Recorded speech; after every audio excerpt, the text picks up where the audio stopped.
Il existe un secret millénaire sur l'argent qui a été délibérément déformé au cours des siècles.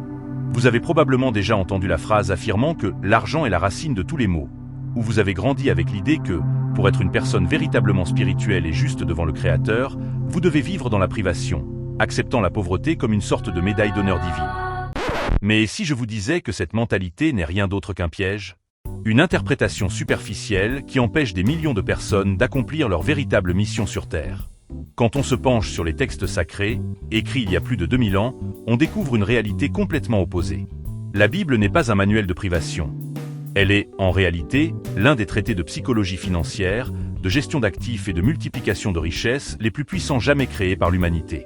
Il existe des milliers de versets qui traitent directement des possessions, de la monnaie, de l'héritage et de la prospérité. Dans cette vidéo, nous allons briser ces croyances limitantes une fois pour toutes. Je vais vous guider à travers les principes exacts qui ont transformé des hommes ordinaires en véritables titans financiers dans l'Antiquité et qui continuent de générer des fortunes massives à l'ère numérique. Vous allez comprendre comment générer plus de revenus, comment structurer une richesse qui traverse les générations et, par-dessus tout, comment racheter votre liberté de temps.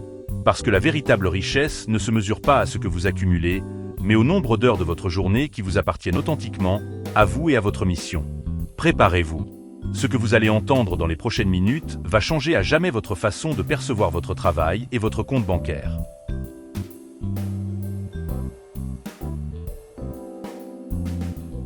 Commençons par démonter l'argument de la passivité. Beaucoup de gens utilisent la foi comme une excuse pour leur propre inertie.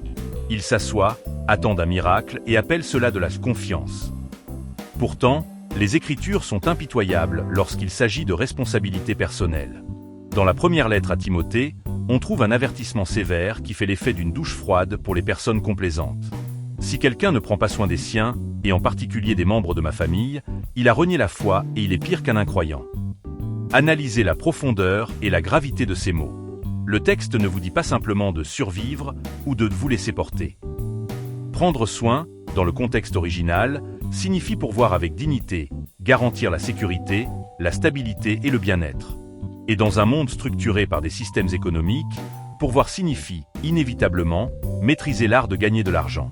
Lorsque vous choisissez d'opérer en dessous de votre potentiel, en acceptant des revenus misérables par paresse d'évoluer, vous n'êtes pas humble.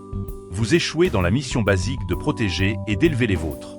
Le livre du Deutéronome renforce cette mécanique en nous rappelant « Souviens-toi de l'Éternel ton Dieu, car c'est lui qui te donne la force pour acquérir ses richesses. » Notez bien que la promesse n'est pas que l'argent va tomber du ciel par un coup de magie. Ce qui est donné à l'être humain, c'est la capacité, la force cognitive, l'énergie vitale et l'habileté pour créer de la valeur sur le marché. La richesse est le sous-produit d'un esprit qui active cette capacité donnée par le Créateur. Par conséquent, prospérer n'est pas un péché. C'est l'accomplissement d'un dessein originel.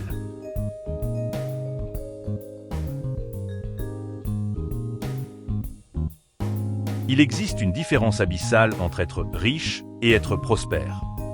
Le riche construit un patrimoine qui meurt avec lui, ou qui est dilapidé par des héritiers non préparés en quelques années seulement. Le prospère établit des fondations qui protègent les enfants de ses enfants.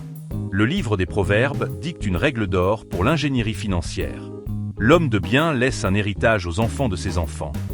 Pensez-y un instant. Le texte utilise explicitement le mot « héritage », qui dans les langues anciennes faisait référence à des propriétés physiques, des terres, du bétail et des métaux précieux, des actifs réels et tangibles.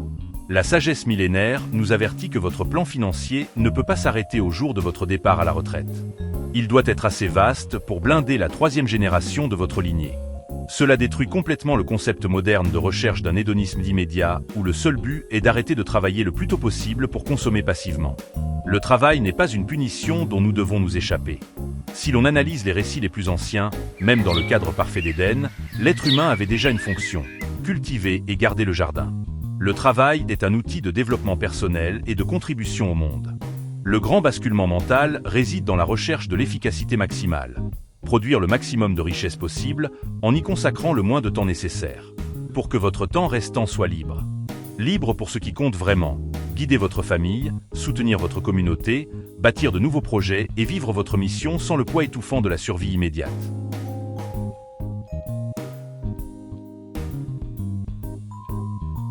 Pour comprendre comment cette multiplication se produit dans la pratique, nous devons analyser l'une des histoires les plus révolutionnaires et les plus mal comprises de l'Antiquité, la parabole des talents. Beaucoup de gens associent aujourd'hui le mot « talent » uniquement à des dons artistiques ou intellectuels. Mais dans le contexte historique, un talent était une unité de mesure de poids pour les métaux précieux.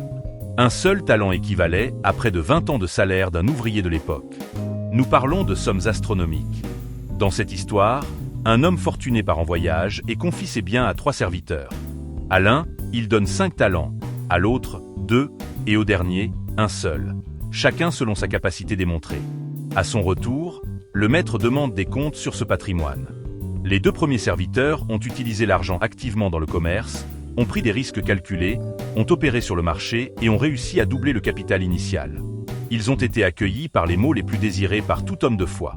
Très bien, tu es un bon serviteur, fidèle et digne de confiance. Tu as été fidèle en peu de choses, je te confierai de grandes responsabilités. Cependant, le 3e serviteur, paralysé par la peur de perdre, a creusé un trou dans la terre et y a caché l'argent. Il n'a pas volé, il n'a pas dépensé cet argent dans des vices, et il a rendu exactement la même somme. Quel a été le jugement sur lui? Il a été qualifié de « serviteur mauvais et paresseux ». Son talent lui a été confisqué pour être donné à celui qui en avait le plus. La leçon ici est mathématique et chirurgicale. L'univers déteste la stagnation. L'argent qui reste immobile, caché sous un matelas ou dormant sur un compte courant par peur ou ignorance, pourrit et perd sa valeur face à l'inflation. Nous avons été créés pour gérer des risques, pour mettre les ressources en mouvement et générer des rendements pour l'écosystème qui nous entoure. Si vous passez votre vie à consommer tout ce que vous gagnez dans des passifs qui se déprécient, à la fin de votre vie, vous aurez brassé des millions d'euros sans avoir rien à présenter. Vous aurez été un simple consommateur, et non un investisseur.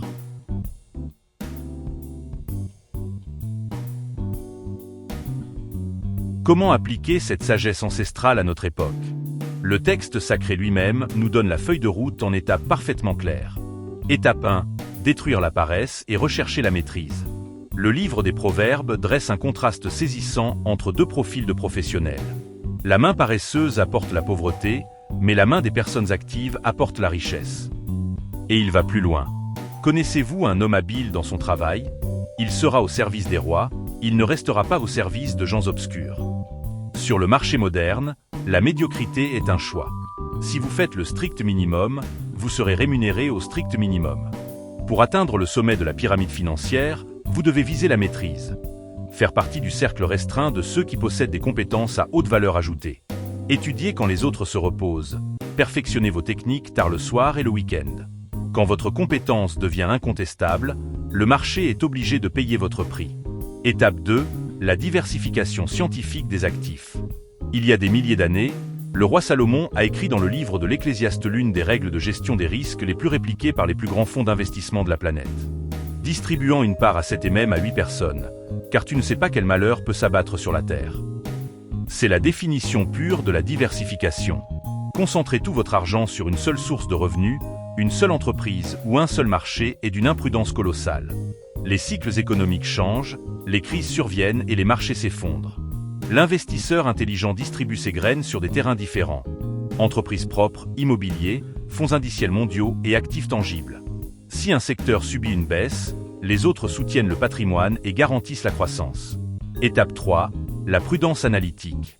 Celui qui manque d'expérience croit tout ce qu'on dit, mais l'homme réfléchi prend garde à ses pas, nous dit le texte biblique.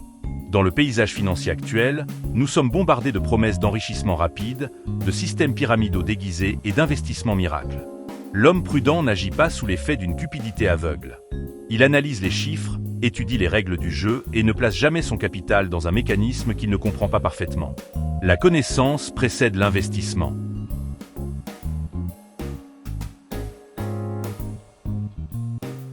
Enfin, nous devons comprendre le but ultime de tout ce système de multiplication.